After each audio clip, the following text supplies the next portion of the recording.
أعوذ بالله السميع العليم من الشيطان الرجيم بسم الله الرحمن الرحيم. Que la paix soit sur vous.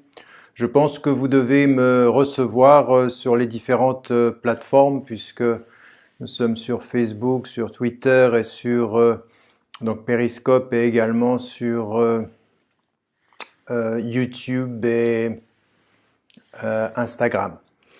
Alors, c'est la première session de ces rencontres avec le Coran et nous allons commencer aujourd'hui cette réflexion autour du verset 30 de la sourate 2, de la sourate de la vache, le verset 30, où nous avons une première interpellation avant la création, quand il est dit la chose suivante: وَإِذْ قَالَ رَبُّكَ لِلْمَلَائِكَةِ إِنِّي جَاعِلٌ فِي الْأَرْضِ خَلِيفَةً قَالُوا أَتَجْعَلُ فِيهَا مَنْ يُفْسِدُ فِيهَا وَيَسْفِكُ الدِّمَاءَ وَنَحْنُ نُسَبِّحُ بِحَمْدِكَ وَنُقَدِّسُ لَكَ. Et donc, c'est le début du verset. Dieu répond: Inni a'lamu ma la ta'lamun. Donc, ce qui est dit ici, c'est quand Dieu dit aux anges: je vais établir sur la terre un vice-gérant, et les anges de répondre: est-ce que tu vas y établir un être qui va y répandre la corruption et qui va répandre le sang? Et Dieu de répondre à cela: je sais ce que vous ne savez pas. Et donc, si nous nous arrêtons à ces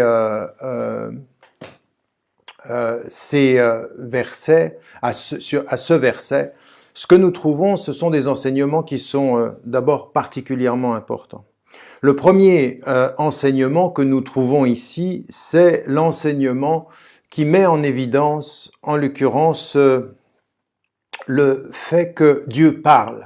Dieu parle et il parle aux anges, et nous savons que c'est aussi une dimension particulièrement importante de tous les monothéismes et de l'islam en particulier, c'est que Dieu a créé l'ensemble de tout ce qui est sur la terre. Il a créé les cieux, la terre, les êtres humains, les espèces animales, et il a tout créé, mais il n'a pas laissé, en l'occurrence, les êtres humains livrés à eux-mêmes. Il ne les a pas laissés, il ne les a pas délaissés, et il parle. Et il va parler aux anges comme il va parler aux êtres humains à travers l'histoire. Et cela aussi, c'est une chose dont il faut se rappeler, parce que ce que cela veut dire, c'est que dans le fait que Dieu ne laisse pas l'humanité livrée à elle-même, il ne laissera jamais aucun d'entre nous livré à elle-même ou à lui-même. Et donc nous ne sommes jamais seuls. Et nous le savons ceci dans un autre verset, nous y reviendrons plus tard, mais quand il est dit dans cette même sourate: وَإِذَا سَأَلَكَ عِبَادِي عَنِّي فَإِنِّي قَرِيبٌ. Si mon serviteur te demande ou te questionne à mon sujet, je suis certes proche, je réponds à l'appel de qui m'appelle quand il m'appelle. Nous reviendrons sur ce verset. Mais ici, ce qui est particulièrement important, c'est cette présence du Créateur dans l'accompagnement de la création, jamais à confondre avec la création, toujours transcendant par rapport à la création, mais toujours proche des créatures, toujours proche de toute la création par ses signes, par sa présence et par sa transmission, puisqu'il a transmis au cours des siècles des révélations qui permettent aux hommes de pouvoir s'orienter, de pouvoir trouver leur voie. Donc il y a un premier élément ici dont il faut se souvenir, c'est que Dieu n'est jamais absent de la création, absent loin de sa création, et il parle et il s'exprime. Et ici, ce qui nous est mis en évidence dans la révélation, c'est qu'il parle aux anges et qu'il leur dit: je vais établir un homme qui sera un gérant. Khalifa, ici, cette notion est importante, le vice-gérant, et qui met une autre notion qui sera particulièrement critique dans notre compréhension de notre rôle sur la terre, c'est que la propriété de tout, c'est à Dieu, la gérance de ce tout est à l'homme. Donc nous devons comprendre notre rôle dès l'origine comme celui de vice-gérant, non pas le propriétaire. Ce monde ne nous appartient pas. Même notre corps, même notre être, nous n'en sommes que les vice-gérants, c'est-à-dire que nous avons une responsabilité, nous avons à rendre compte de ce que nous faisons. Et ici, il y a, de ce point de vue-là, une dimension importante pour nous dans la compréhension de ce qu'est l'homme dans la création et de ce qu'est la création pour l'homme. Il la gère, il ne la possède pas, il doit en rendre compte. Il y a, de ce point de vue, une notion de dette que nous retrouvons d'ailleurs dans la notion de din, c'est-à-dire cette relation à Dieu est liée aussi à la notion de dette. Ayant dit cela et comprenant ce que Dieu dit aux anges, je vais établir un vice-gérant, les anges réagissent en posant une question. Et ils posent la question à Dieu. Et là aussi, ce qui est important pour nous dans cet enseignement, c'est qu'on pourrait passer vite sur ce verset, mais ils posent la question à Dieu. Est-ce que tu vas établir sur la terre un être qui va la corrompre et qui va y répandre le sang? Et là, ce qui est aussi important pour nous, c'est de savoir que les êtres, par rapport à Dieu, peuvent poser des questions, posent des questions, ont le droit à la question, ont l'impératif de poser la question. Et cela, c'est aussi important. Jamais notre relation à Dieu n'est à comprendre dans l'ignorance. Cette notion, par exemple, qu'il faut rester simple d'esprit pour être proche de Dieu, n'est pas une notion islamique. Ici, dès le début, il pose des questions. Et c'est dans et par la question, ce qui veut dire, la question, qu'est-ce que c'est? C'est la recherche de la connaissance. Eh bien, c'est dans la quête de la connaissance que Dieu répond à leur quête de la connaissance. Inni a'lamu ma la ta'lamun. Je sais ce que vous ne savez pas. Et cela veut dire une chose qui est capitale dans notre rapport au savoir. Il ne faut jamais démissionner du savoir avant de s'y être engagé, mais en s'y engageant, savoir que les limites de ce savoir vont nous ramener à notre humilité et en sachant il est un être qui sait plus que ce que nous savons. Et donc, il y a un double rapport à la connaissance. Chercher la connaissance par les questions, connaître ses limites par les réalités de sa raison, par l'incompréhension que nous avons vis-à-vis des choses. Et donc, il y a ici à nous situer par rapport au savoir dans rechercher la connaissance et toujours avec humilité savoir qu'il y a plus connaisseurs que nous cherchant à connaître. Donc, c'est une réalité qui est celle qui va être dite au niveau des hommes, des anges, ici dans ce verset-là, mais il y a de ce point de vue la réalité de cette connaissance vis-à-vis des anges comme vis-à-vis des hommes. Quand on dit ceci et quand on comprend cette perspective-là, ce que nous avons également à comprendre par rapport à ce premier verset, c'est deux autres, je dirais même trois autres éléments sur lesquels il faut s'arrêter. Déjà, donc, nous avons compris qu'il y a un dialogue entre Dieu et sa création et les êtres qui le constituent, dont l'homme, bien entendu, est dans son cheminement. Il y a aussi cette reconnaissance d'une quête du savoir par la question, d'une reconnaissance de ses limites par l'humilité de la raison qui sait qu'elle ne peut pas tout savoir. Ce sera la même chose pour les hommes comme pour les anges. Et puis, il y a ce qui est dit des hommes et qui interpelle, parce que ce que les anges savent avant même la création, c'est que l'homme va répandre la mort et que l'homme va répandre le sang, que l'homme va corrompre la terre.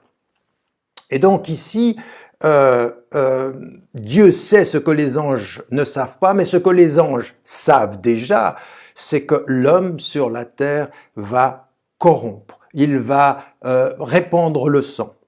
Et ça peut nous amener à répondre à cette première question qui est connue à travers toutes les religions, toutes les spiritualités et toutes les philosophies. C'est est-ce que l'homme est fondamentalement bon ou fondamentalement mauvais? Nous avons ceci dans le confucianisme, dans l'hindouisme, dans le bouddhisme, dans les trois monothéismes et dans toutes les philosophies. Et on pourrait dire ici qu'à la lumière de ce verset, eh bien, tout porte à croire que l'homme est mauvais puisqu'il va répondre. Nous verrons que ce n'est pas la réponse de l'islam de ce point de vue-là. Ici, il y a une réalité de cette présence de l'homme qui va corrompre, qui va répandre le sang. Et nous verrons que malgré ceci, dans son être, dans ce qui le constitue, il y a une étincelle, il y a ce retour à Dieu, il y a cette conscience, il y a cette lucidité, il y a ce discernement. Et en fait, sa nature pourrait le mener à répandre le sang, sa spiritualité par sa résistance lui donnera la dignité de ceux qui font le bien et qui répandent le bien sur la terre. Et là, c'est aussi et déjà une conception de l'homme que nous avons dans ce que nous voyons ici, dans ce premier verset que nous analysons. Et là, ça va être ceci, ça va être confirmé quand il est dit dans Surat Al-Rum, ظهر الفساد في البر والبحر بما كسبت أيدي الناس. La corruption, elle a été répandue sur la terre et sur les eaux par la main des hommes, par la responsabilité des hommes. لِيُذِيقَهُمْ بَعْضَ الَّذِي عَمِلُوا, pour qu'ils sentent, pour qu'ils voient, pour qu'ils aient conscience, pour qu'ils puissent savoir une partie de ce qu'ils ont fait, parce qu'il y a une partie de ce qu'ils ont fait qui peut être bien, mais dans ce qu'ils ont agi, dans ce qu'ils ont fait, il y a la corruption de la terre.